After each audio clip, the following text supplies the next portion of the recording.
Mesdames et messieurs, bonsoir. Merci de nous rejoindre sur le journal en français. Voici les titres. Décision du gouvernement royal du Cambodge de recouvrir au mécanisme de conciliation obligatoire prévu par la CNUDM. Conférence du Comité national pour la promotion de la moralité sociale, des valeurs des femmes et de la famille khmer. Une délégation de l'AFP visite le centre de déminage du Cambodge et le temple d'Angkor Wat.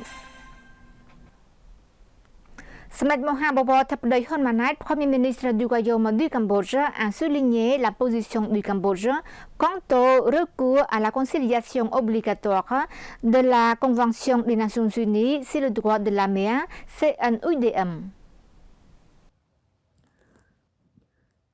Le Premier ministre Samet Mohamed Thapdei Hun Manet a réaffirmé la décision du gouvernement royal du Cambodge de recourir au mécanisme de conciliation obligatoire prévu par la Convention des Nations Unies sur le droit de la mer CNUDM afin de trouver une solution pacifique fondée sur le droit international aux différends relatifs aux revendications maritimes entre le Cambodge et la Thaïlande.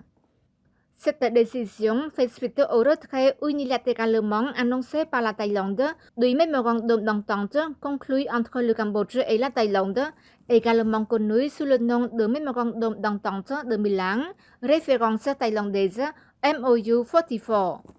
Dans un communiqué publié le 5 mai, Samet Thapdei Hun Manet a affirmé que pendant plus de 25 ans, ce mémorandum d'entente avait joué un rôle crucial en tant que cadre bilatéral mutuellement convenu, permettant aux deux parties de traiter les différends relatifs aux revendications maritimes.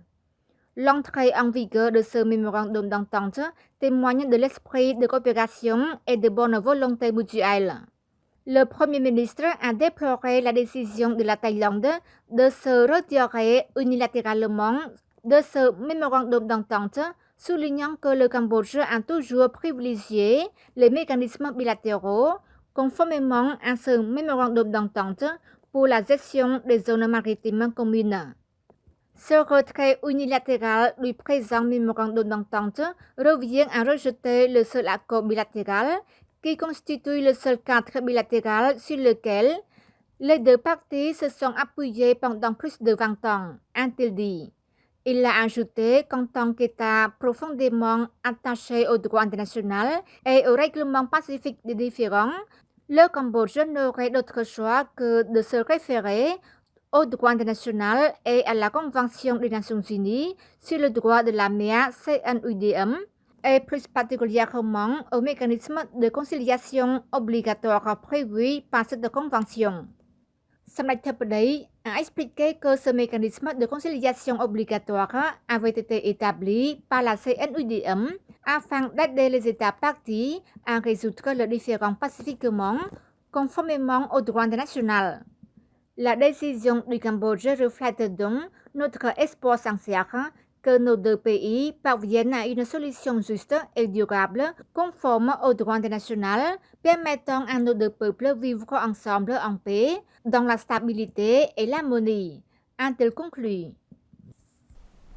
Le Comité national pour la promotion de la moralité sociale, des valeurs des femmes et de la famille khmer a organisé la conférence pour faire le bilan des travaux en 2024-2025 et définir les orientations pour les années 2026-2027. La conférence du Comité national pour la promotion de la moralité sociale, des valeurs des femmes et de la famille khmer s'est déroulée sous sa présidente honoraire, le Dr Pichanmoni Hun Manet.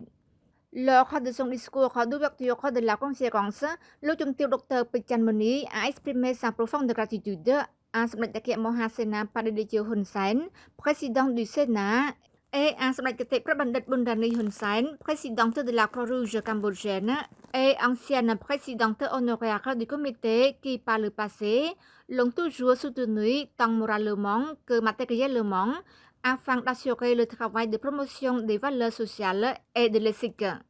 En outre, Lô Trung Tiêu, la présidente honoraire, a vivement apprécié et salué les efforts du comité dans la mise en œuvre de ces recommandations de Samdech Kité Pratបណ្ឌិត, notamment l'accomplissement actif de ces tâches conformément à la première phase de la stratégie du Pentagone du gouvernement royal visant à promouvoir la moralité sociale et à prévenir toutes les activités portant atteinte à la dignité et à la culture traditionnelle cambodgienne, et en particulier à la mise à jour des activités du comité pour répondre aux nouveaux contextes et développements sociaux. Elle a formulé quelques recommandations pour que le comité puisse les mettre en œuvre lors de l'évolution rapide de la situation mondiale, notamment à l'ère du numérique. Il convient également de noter que le Comité national pour la promotion de la moralité sociale, des valeurs des femmes et des familles khmères a été créé en 2006 dans le but de préserver et de protéger la culture nationale, d'assurer le respect de la moralité et le bonheur familial en promouvant le statut, les valeurs et le bien-être des femmes khmères. Le comité organise sa conférence tous les 2 ans. Au cours des 20 dernières années, il a réalisé de nombreux progrès, notamment une vaste campagne d'éducation, la promotion de la moralité, la prévention et la répression des infractions liées à la vidéo, la promotion de l'application des lois existantes, la prévention des violences et de la traite des êtres humains, ainsi que la promotion de la moralité sociale par le biais des outils numériques. Après la conclusion de la réunion de la commission politique de l'Assemblée parlementaire de la francophonie APF, la délégation de l'APF, accompagnée de son Excellence Út Buret, président par intérim du Sénat, a visité le centre cambodgien de déminage dans le district de Prasat Bakong, province de Siem Reap, et le temple d'Angkor Wat. À la suite de clôture de la réunion de la commission politique de l'Assemblée parlementaire de la francophonie, la délégation de l'AFP, accompagnée par son Excellence Út Buret, président par intérim du Sénat, a effectué une visite au centre cambodgien de déminage SIMAC, situé dans le district de Prasat Bakong, province de Siem Reap. À cette occasion, les représentants du SIMAC ont présenté les procédures et les normes de travail de haut niveau reconnues tant au niveau national qu'international, ainsi que l'utilisation de technologies modernes dans les opérations de déminage. Grâce à ces ressources humaines de haut niveau, le SIMAC a été sollicité par plusieurs pays tels que le Laos, le Vietnam, le Sri Lanka, l'Irak, l'Angola, l'Ukraine et divers pays africains pour bénéficier de son expertise. De plus, le SIMAC a bénéficié du soutien de l'agence japonaise de coopération internationale JICA dans la formation d'experts en déminage issus de ces nations. Il convient de noter qu'en plus de 32 ans, de 1992 à septembre 2024, le SIMAC a accompli des résultats remarquables en augmentant sa productivité de déminage d'une moyenne de 12 km² par an à environ 200 km² par an. Au total, l'organisation a déminé plus de 1909 km² de terrain et détruit plus de 3,1 millions de mines et d'engins explosifs non explosés. En outre, le SIMAC a développé un réseau de près de 6 000 volontaires dans plus de 3 500 villages prioritaires et a sensibilisé plus de 10,2 millions de personnes en danger des mines. Ces réalisations ont contribué de manière significative à la protection des vies humaines et à la promotion du développement socio-économique au Cambodge.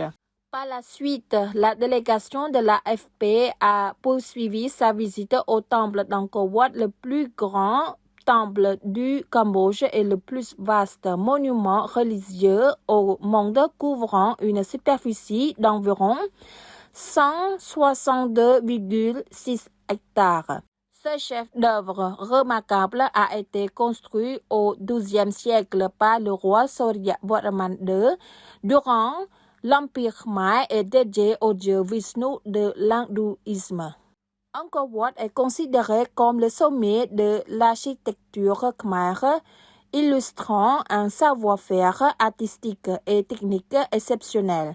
Le temple est célèbre pour ses bas-reliefs raffinés et son plan symbolisant le mont Meru, centre du monde selon les croyances anciennes. Il constitue également un symbole national du Cambodge et est inscrit au patrimoine mondial de l'UNESCO. Au fil de l'histoire, ce temple est changé de l'hindouisme au bouddhisme et continue de jouer un rôle religieux important jusqu'à aujourd'hui. Toutefois, au XIVe siècle, Angkor Wat a été temporairement abandonné en raison des conflits et des changements de pouvoir politique. Plus tard, au XVIe siècle, le roi de Chanrichi a contribué à sa restauration et à sa rénovation. Aujourd'hui, Angkor Wat n'est pas seulement une destination touristique majeure, mais aussi un patrimoine culturel exceptionnel qui reflète la civilisation et l'identité nationale khmer aux yeux du monde entier. C'est la fin de notre journal. Merci pour votre fidélité au journal en français. Demain, vous retrouverez Jamran Sousday pour une nouvelle édition. Au revoir.